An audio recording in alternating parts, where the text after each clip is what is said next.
Bienvenue sur T'as tout senti, le podcast sur l'art de sentir. Vous l'avez deviné, T'as tout senti parle de parfum et aussi de saveur. Mais saviez-vous que sentir, c'est aussi percevoir, ressentir et donc appréhender les tendances?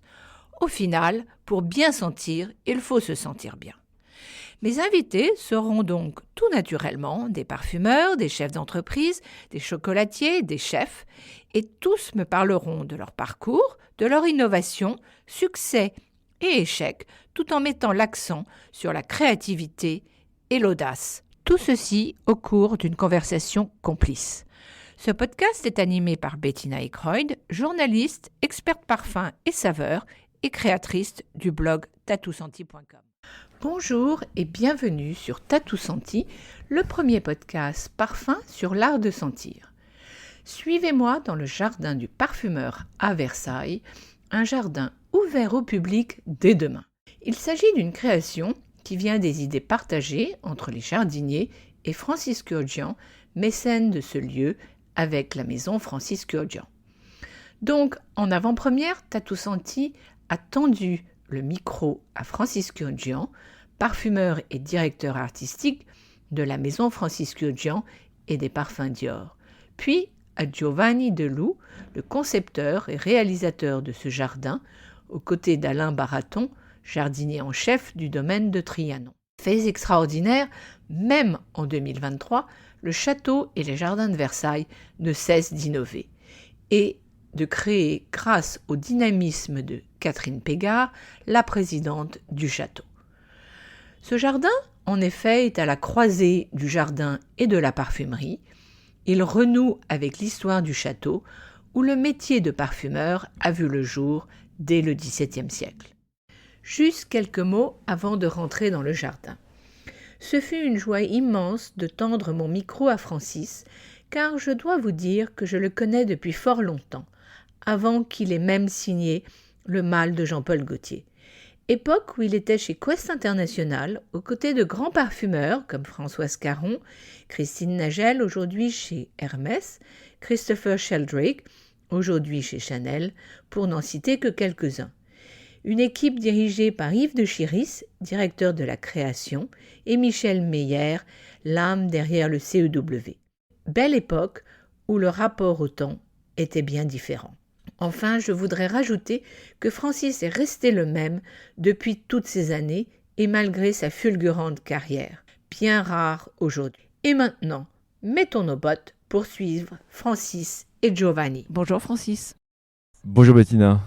Comment est née cette idée du jardin du parfumeur ? Le jardin du parfumeur est né d'une rencontre entre plusieurs intervenants, plusieurs acteurs.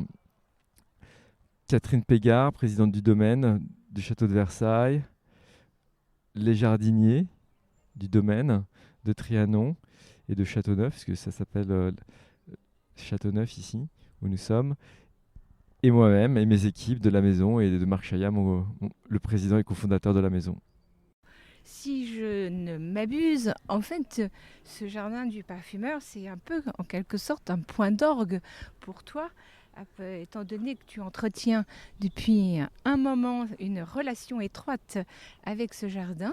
Est-ce que tu peux nous raconter d'abord qu'est-ce qui te fascine dans ce jardin et ensuite les nombreuses collaborations que tu as fait avant de créer ce jardin ? Disons que je suis venu pour la première fois en novembre 2021. C'était une matinée bien grise, brumeuse, pluvieuse d'automne, telle qu'on peut les connaître en Île-de-France, avec un terrain, je ne dirais pas que c'était un terrain vague, mais abîmé par les années, parce qu'il n'était pas ouvert au public. Donc ce n'était pas une friche non plus, mais c'était un jardin qui n'était pas entretenu.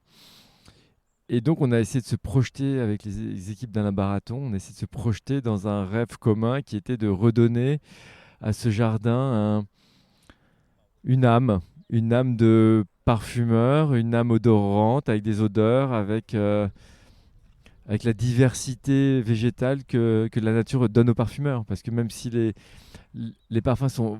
Il y a beaucoup de produits naturels dans un parfum souvent, mais il n'y a pas que ça. Il y a aussi des produits de la synthèse qui sont très importants pour pouvoir s'exprimer correctement. Mais c'est vrai que le règne végétal donne aux parfumeurs une palette très large et multiple. Et une palette vivante. Et c'est une palette vivante, saisonnière, avec différentes temporalités, exactement. Je disais, tu n'as pas tout à fait répondu à ma question, mais c'est pas grave. Qu'est-ce que tu aimes dans ce jardin ?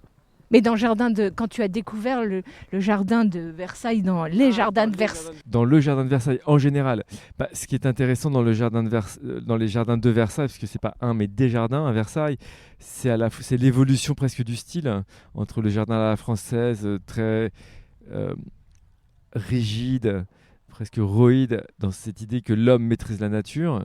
Puis après, à partir du domaine de Trianon, il y a tous ces jardins anglais qui montrent aussi que l'histoire, tout d'un coup, laisse la place de plus en plus à la nature.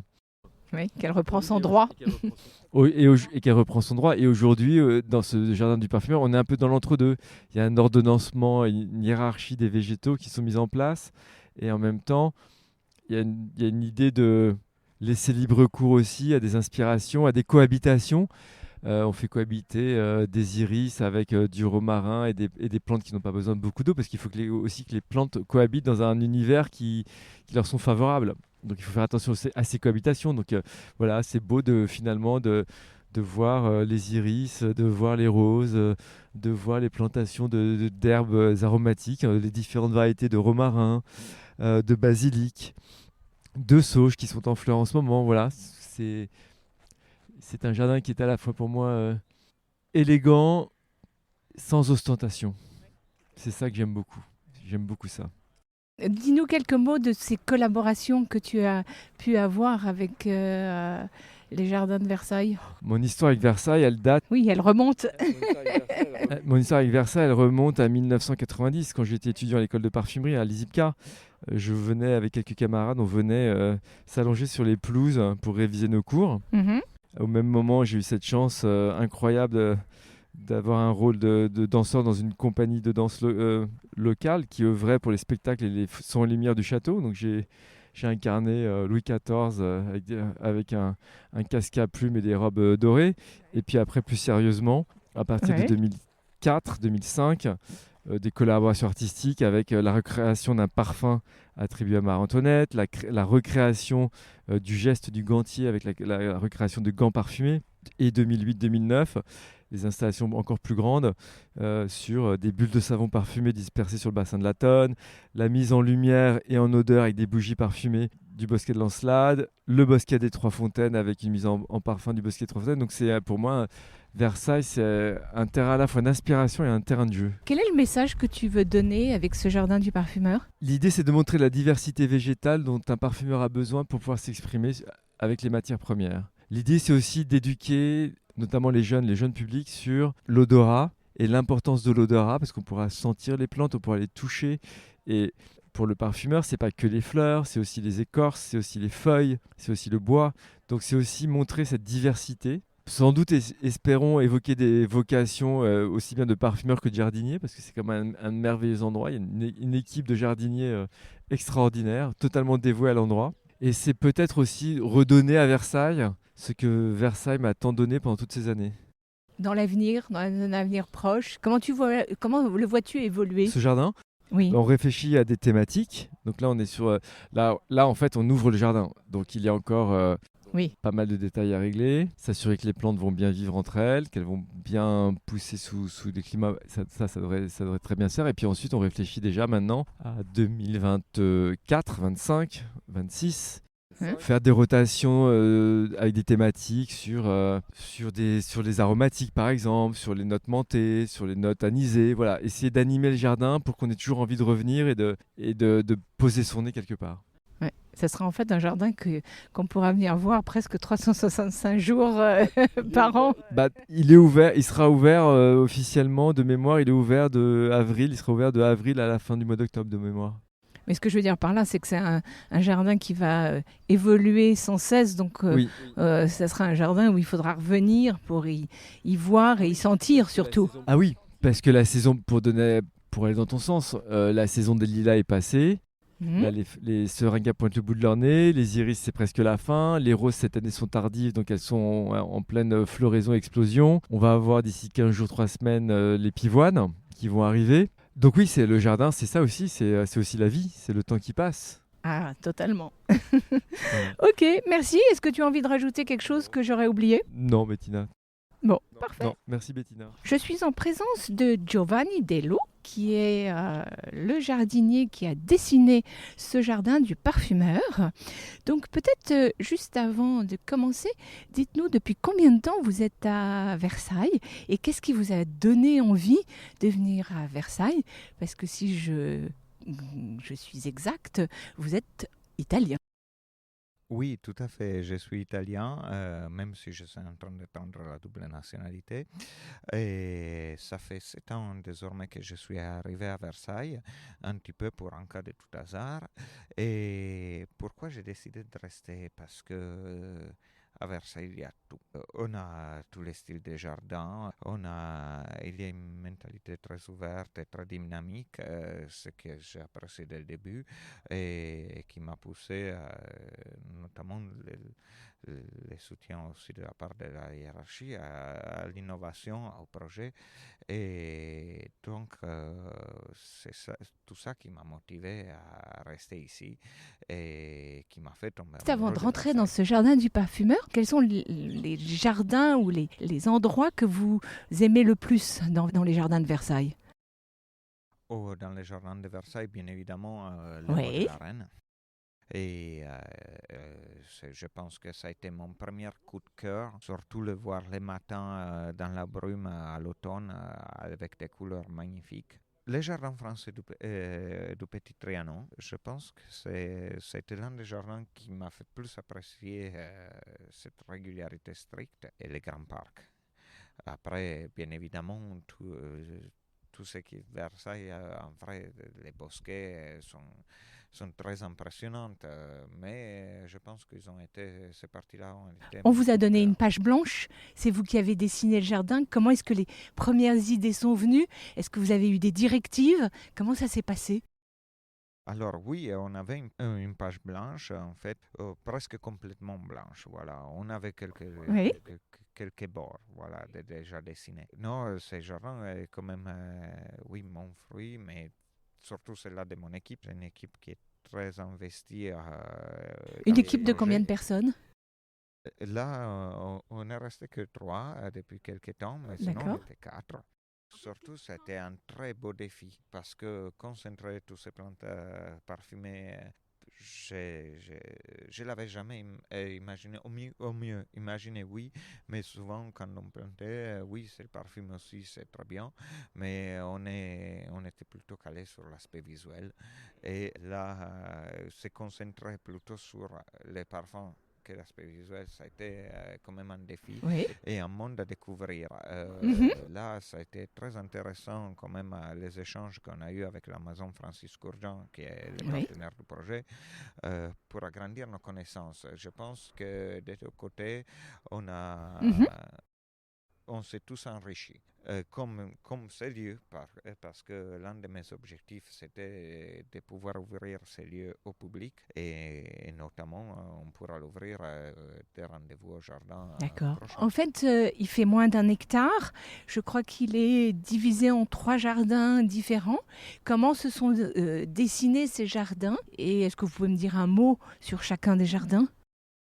Oui, alors déjà, je vais vous les présenter. On a trois parties. La première devant l'orangerie de Châteauneuf, une orangerie donc jusqu'à là un petit peu méconnue parce que dans un lieu fermé Mhm. au public où on stocke les orangers du domaine de Trianon et qui s'appelle le jardin des curiosités. Ici, on a la plupart, c'est la partie la plus grande, et on a la plupart des plantes.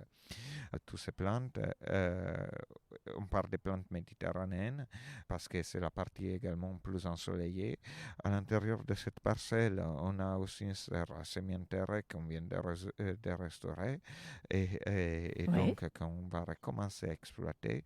Et chaque plate-bande, vu qu'on se retrouve un petit peu à l'ancien emplacement de la pépinière des fleurs, on a choisi de créer des plates-bandes rectangulaires pour rappeler un petit peu cette idée de pépinière.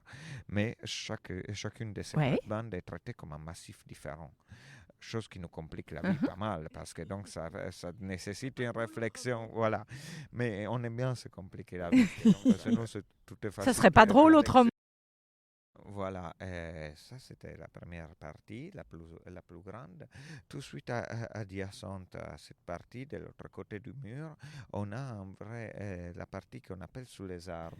En fait, au niveau architectural, c'est une partie entourée de deux murs, probablement des anciens murs à pêche, ou quand même utilisés pour des arbres fruitiers en espalier, et qui donc ils ont disparu, et on a replanté avec des cerisiers du Japon, et entre un cerisier et l'autre, une collection de lilas et des syringas. Il y a une grosse plantation adjacente parce qu'on a souhaité exploiter les pouvoirs des deux murs pour concentrer les parfums de ces plantes muettes et les mettre en valeur de quelque façon. Et peut-être aussi créer un microclimat en même temps.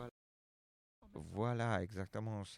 La construction de deux murs de cette façon, créer un couloir, c'est notamment pour augmenter la température et la rendre plus stable. Et donc, à la floraison des lilas, les parfums explosent. Un peu loin, séparé par un petit verger, donc on a la troisième partie, une partie vraiment très, très, à l'époque technique. Voilà, c'est un petit triangle de murs avec une forme qui ne permet pas vraiment l'exploitation de cette zone et qui a à son intérieur deux gros sujets, un laurier du Caucase qui est énorme et magnifique et un ilex ferox. Donc une partie très ombragée qui prend de la lumière directe très peu d'heures dans la journée. Donc on a recréé sans limite avec toute la fantaisie du monde. En particulier, c'est ma collègue Fulvia Grandizio qui s'est occupée de ça, qui a déchaîné sa fantaisie. C'est d'ailleurs ce qu'on appelle le jardin secret. Les jardins secrets, et où on a condensé nos plantes les plus rares et parfumées. C'est une sorte de cabinet de curiosité végétale, sympathique, mais très très fragile. Les jardins ont été plantés de façon que toutes les plantes puissent se naturaliser sur place et qui s'alternent saison après saison à tour de rôle pour lui donner du parfum, de l'odeur et des fleurs pendant toute la Mais c'est un peu un jardin qui, sur lequel l'intention était qu'il vive un peu lui-même, qu'il... Oui, tout à fait. C'est pour ça que quand même la plantation est quand même... Qu'il ait sa propre vie. Il est en continu en évolution, et à chaque fois qu'on trouve une plante un petit peu plus particulière, vous allez la mettre là. De toute façon, ça c'est son espace dédié, et donc qui se rénove presque chaque semaine. Ça change de floraison qui apparaissent, il y a qui disparaissent. Il y a des années meilleures pour certaines espèces, une année meilleure pour les autres, mais c'est votre endroit préféré, ou il y a un autre qui vous est cher? Du jardin du parfumeur, je ne sais pas, parce qu'en fait, j'ai mis mon... C'est une question piège. Voilà, par la plupart des saisons, oui, c'est l'un de mes endroits préférés. Dites-nous pour combien il y a à peu près de plantes aromatiques? Aromatiques ou les deux? parfumées? En fait, quand je dis oui, des plantes parfumées. D'aromatiques, là, je ne saurais pas vous dire en quantité, parce que je ne les ai pas comptées, je vous avoue. Oui. Par contre, non, on est environ sur les 320 espèces de plantes et les 1000 variétés, sur tous les jardins du parfumeur. Parmi les fleurs, il y en a une dont vous aimez le parfum plus particulièrement? Pas vraiment la fleur qui parfume. J'adore la tagete minuta. Depuis que je l'ai découverte pendant ce projet, je la trouve une tagette ennuyante extraordinaire et qui sort des schémas de sa famille. Et donc, voilà. Ça a été une découverte aussi pour moi, ça a été une galère le faire germer. Mais- Oui. Alors pour terminer, vous avez dit tout à l'heure que vous entreteniez des relations particulières avec certains pépiniéristes. Est-ce que vous pouvez juste dire un mot peut-être est-ce que c'est uniquement au niveau des roses ou qu'il y a d'autres avec lesquels il y a des liens étroits? Non, principalement les roses et avec un monsieur qu'en vrai on croise tout le temps à Saint-Jean-de-Beauregard, mais j'oublie son nom à ce moment. Parce que, bien évidemment, Saint-Jean-de-Beauregard, c'est le rendez-vous pour aller chercher petites Tout à fait, oui, fleuristes, surtout depuis que les jardins de oui, journée de voilà. Courson ne sont plus. Oui. Et non, la roseraie douchère, voilà. Oui, roseraie douchère. Sinon, Ouais. notre bon pépiniériste où on se fournit sont les ombres des figuiers qui nous ont beaucoup aidés sur tout ce qui sont plantes rares. etc. D'accord. Un peu exotiques dans les limites du possible. Absolument, de France, oui, bien oui. évidemment. Parce que donc on n'a pas de serre chaude, même l'orangerie N'est pas chauffé. Comme un orangerie Ouais, n'est ouais. pas chauffé. Est-ce que vous avez une Voilà. petite anecdote sur la rose avec le pépiniériste ou... La première fois que je l'ai contacté par téléphone, donc on a eu toute une discussion parce que je ne pouvais pas aller sur place. Et oui, Il est basé tout dans à la fait. région de Lyon, si je ne m'abuse. Je me suis repromis qu'en rentrant en Italie, je m'arrêterai. Manque de peau, depuis ce jour-là, je ne suis plus descendu en voiture. Ça ressemble impossible. Mais non, donc en lui expliquant les sols qu'on avait ici, etc., voilà, on a eu toute une discussion sur les porte-greffes et sur les conseils des rosiers qu'il devait me donner. Et franchement, j'ai dû l'appeler cette année parce que je trouvais qu'ils avaient trop poussé. Et je me sentais gêné à devoir y toucher. Et donc, voilà, ils nous avaient fourni des pieds qui étaient D'accord. formidables. Je n'ai eu aucune perte sur ces rosiers. Donc, Bon, eh bien voilà. merci. À moins que vous ayez quelque chose à rajouter. Je pense qu'on a fait le tour. En tout cas, on a fait le tour du jardin. Donc, merci. Eh bien, merci Giovanni. J'espère que je vous aurai donné envie d'aller visiter le jardin du parfumeur à Versailles. Pour en savoir plus, je vous invite à lire mon article sur tatousenti.com. Si vous avez aimé cet épisode, vous pouvez soutenir Tatou Senti Podcast par un don. Le lien se trouve dans Tatou Senti Podcast Instagram, soit favoriser sa diffusion en mettant un 5 étoiles ou un commentaire sur Apple Podcast ou votre plateforme préférée. Tout cela m'aidera beaucoup. Enfin, abonnez-vous pour ne manquer aucun des épisodes gratuits de Tatou Senti, le premier podcast sur l'art de sentir. En attendant le prochain épisode, sentez-vous bien!